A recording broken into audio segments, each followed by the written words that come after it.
another spectacular season. And if last year was anything to go by, we are in for one heck of it. And therefore new war. And although the motor industry is currently experiencing challenging times, all the teams will fight as hard as ever in their quest for Sasol Rally Championship honours. Heading the overall title chase will be defending champions Hergen Fekken and Pierre Aris. 2008 was a vintage year for Fekken, who dominated by winning 4 of the 8 events and clinching his first overall title in the process. But this year it won't be that easy, I'm sure. The guys are all very keen to take us off our throne, so I'm sure we're going to battle to do as well as we did last year. The last driver before Fekken to have won a championship is 2007 champion Jan Habig.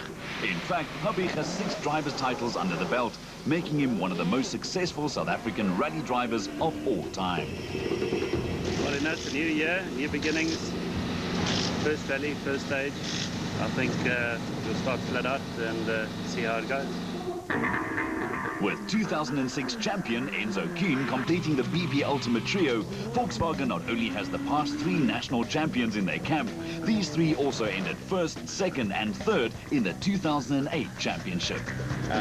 It's a new year and I believe the competition have done their homework, so all of us are a little bit uncertain where we fit in. After the 2nd stage come around and then all of us will know how hard we have to push, but I think with a lot of experience and 3 champions in one team, we got our own race internally.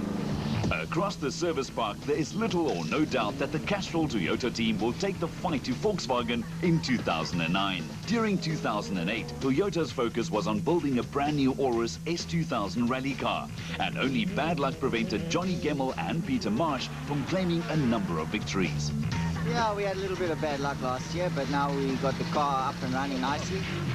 Castrol Toyota teammate and former world go-karting champion Marc Ronier has now completed his first full season in the top S2000 class and has a win to show for it, but he will want to be more consistent in 2009. To bring a whole lot of more wins up for the team. The guys have done a great job again on the car, and I'm pretty confident going into the first round. I mean, we did a shakedown on Wednesday and the car felt unbelievable. Besides the Volkswagen trio and Marc Ronier, Capetonian Jean-Pierre Damseau was the only driver capable of pulling off a win during 2008. And with a bit of luck going his way, the son of rally legend Serge Damseau in his team Total Evolution Run-X could be a real title prospect during 2009. Yeah, we had a good rally in Swartland last year. Good result for us. And yeah, on this rally, being a Total rally, our sponsor is Rally, I'd like to have a good event here. Jaapie van die Kerk returns for his 2nd year in a S2000 Toyota Run-X. The Pretoria businessman got a podium in Natal last year and became one of the most consistent point scorers. Yeah, the podium I think was a lot of luck that had to do with it. It was our first rally.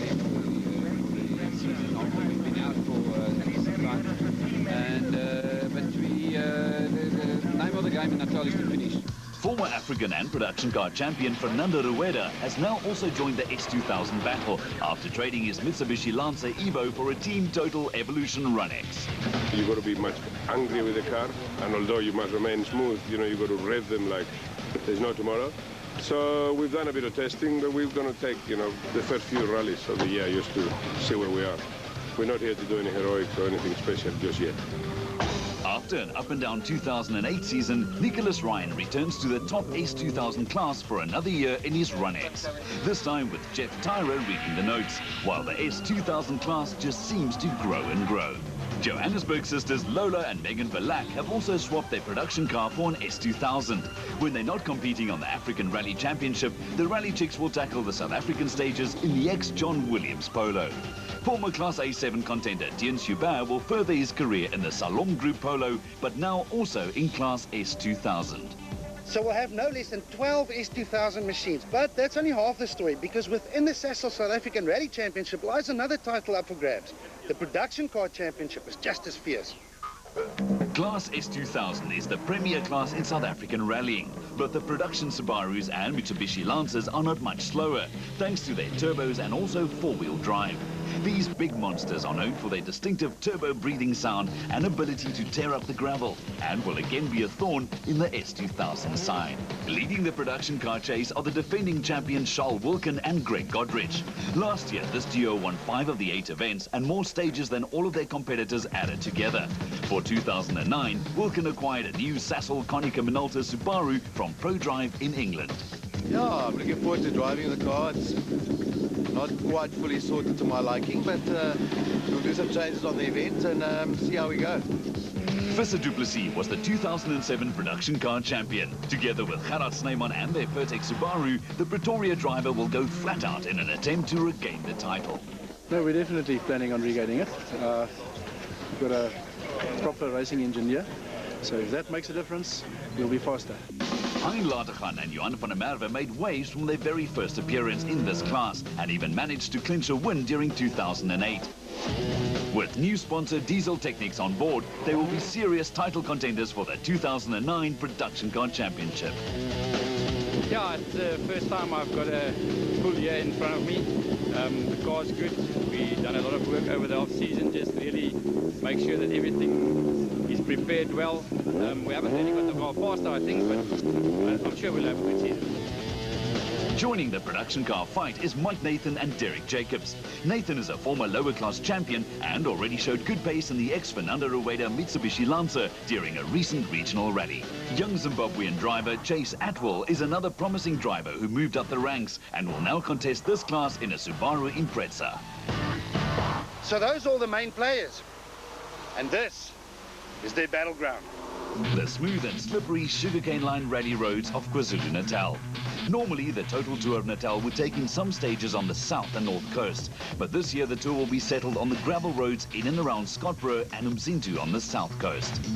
Traditionally, these roads are covered with a layer of small stones, making it extremely slippery for especially the first few cars to drive over them. As cars pass, a clear line starts to form, providing much better grip for the drivers further down the field, making road position more important than on any other event. This is a tricky event, eh? And the roads are quite rutted out. They're certainly not what we used to. Looks like sugarcane is going to be hard work to stay on the road. This rally will be the litmus for the rest of the season. So it's going to be interesting. The crews will tackle a total of 15 special stages, covering a distance of 747 kilometers over 2 days, of which 165 kilometers will be against the stopwatch.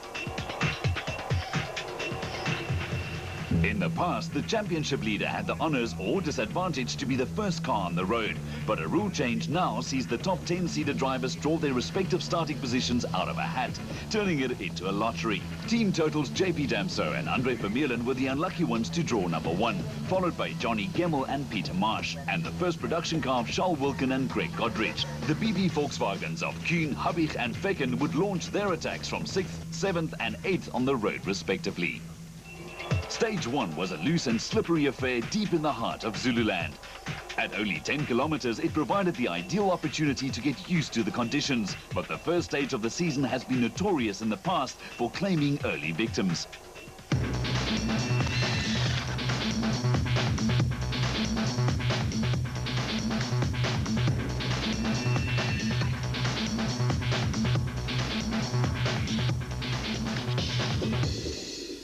In 2008, luck was not JP Damso's friend, and unfortunately for the Cape Townian and his new navigator Andre Vermeulen, 2009 started on the same unlucky note. Soon after the Total Evolution Runnings passed our cameras on stage 1, their rally came to a premature end. Being car number 1 on the road is always a problem in this area. It's very slippery. We started the stage off well, and going down a downhill, we just jumped on the brakes and the car snapped on us. We went off the road about 5 meters and got stuck in the side on a bank, a graded bank, and that was it. You know, we couldn't get the car out of it, just the two of us, and that was the end of the rally. Their demise handed the road sweeping duties to the Castrol Toyota Auras of Johnny Gemmel and Zimbabwean navigator Peter Marsh, who found the going slippery, but still managed a competitive time of 6 minutes and 48 seconds over the opening 11 kilometers. Easy left, easy crest, easy left, open, small crest, and... Charles Wilkin and Greg Godrich in the new Sasol Konica Minolta Subaru were now second on the road and the first production car. They opened their account with a respectable time, but 14 seconds slower than Gemmel.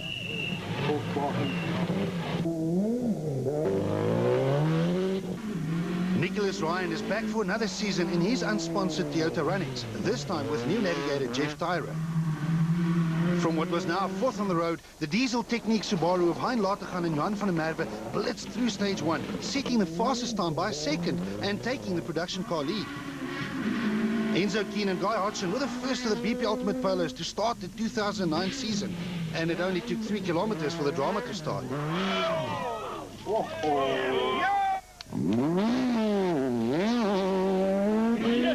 Fortunately, they didn't roll over, but 200 meters down the road, the Polo grinded to a halt. Come, hold it, bring people! The next car on the road was none other than Keen's teammate Jan Havig. And 2 minutes later, the third BP Ultimate Polo, Fecken, also arrived.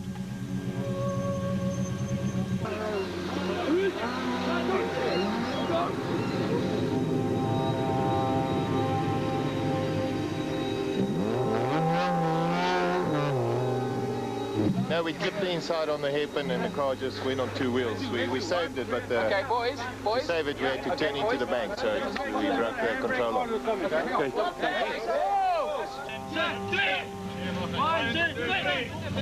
Yeah, the bank has to go.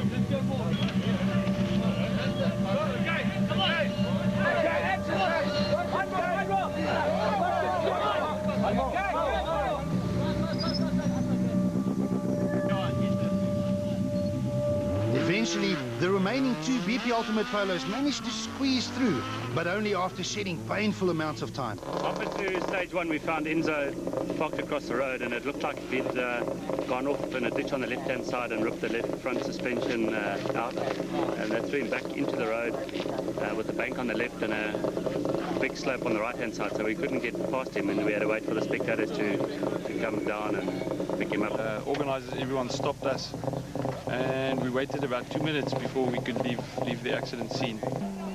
The New Africa Development's Toyota Runnings of Japie van Niekerk and Robin Houghton was the next car on the road, opening their account with a respectable time on stage one.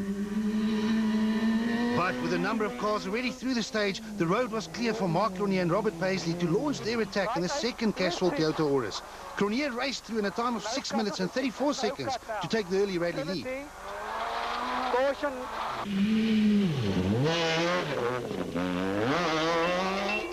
Without any BP Volkswagens in the top 10, the scoreboard had an unfamiliar look about it. Something we have seen before is the name Mark Cronje on the top of the leaderboard. He took an early 13-second lead over the production car of Hein Latergan, with Johnny Gemmel a close third. Only 7 seconds separated fourth place Visser du Plessis from Fernando Rueda in 8th, while the production cars of Chase Atwell and Mike Nathan complete the top 10 after stage 1. Due to circumstances beyond the organisers' control, stage 2 was cancelled, allowing the teams to head straight for stage 3. Another slippery 8.78 kilometre test of driving skill and speed. After Izonti, the cars could clock into service for repairs, before having to tackle stages 4 and 5 on the trot.